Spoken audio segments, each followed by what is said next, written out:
Plots. Plots. I love plots. He does. I love plots. He loves plots. I don't like doing them, but I love plots. You got a few of them in this year, right? Yep, we've got one over about halfway between Marion and Hillsboro. I think you've got some ground within a South mile. of it.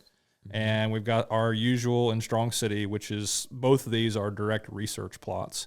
You know, everybody calls them contest plots or, you know, competition plots. We like to look at them as a research. We'll put all these hybrids, varieties through 3 years of testing before they're released. Prime example of one that we had last year was a 3.8 Extend Flex bean. It failed in the plots.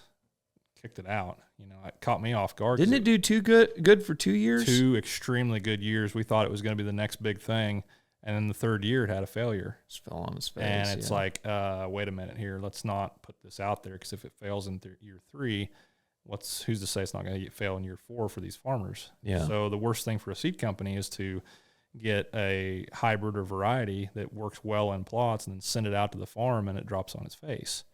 That doesn't work well for seed companies. You know, you got chances to get things right, and most farmers, myself included, have blamed the seed, you know, for, say, management practices, weather issues.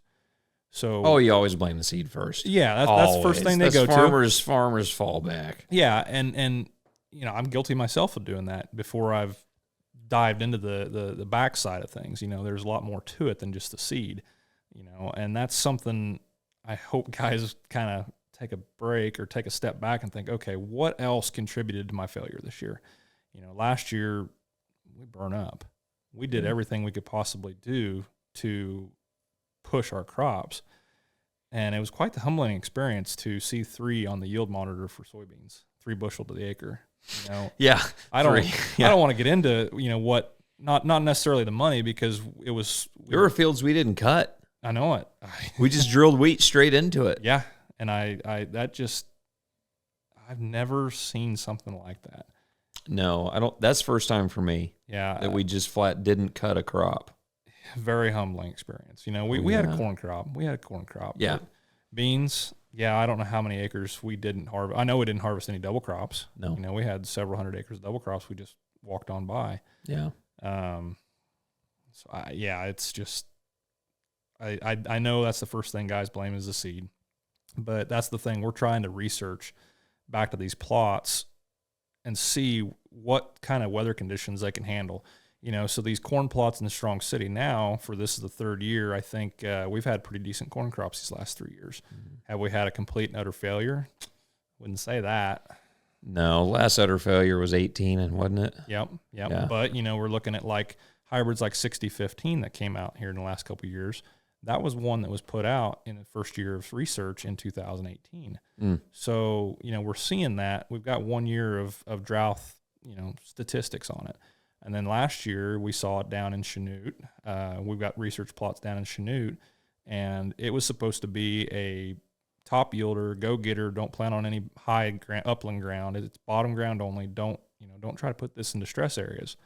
Well, we saw it reaching down here south.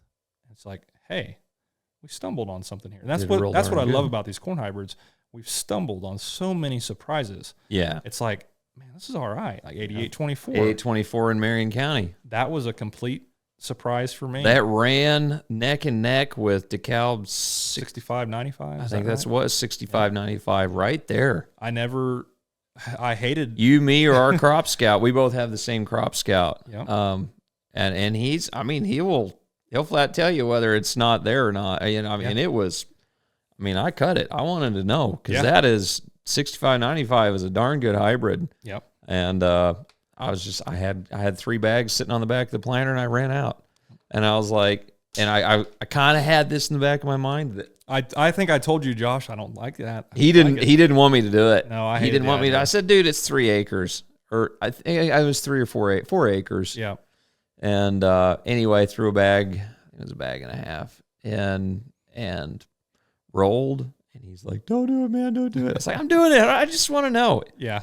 You know. And I'm glad you did. You know, we had a plot over at Marion last year, and it's just like, man, this corn. Take a second for me here to brag about it. You know, you and I, we strive to get 200 bushel acre farm average. I guess not whole farm, field average. Field average. Yeah. You and I both hit it in 2020. We're tickled to death. And I think I hit it with 88.24. And we hit it in 21 too. Yeah, we did. That's 2 right. years in a row. Yep. A 200.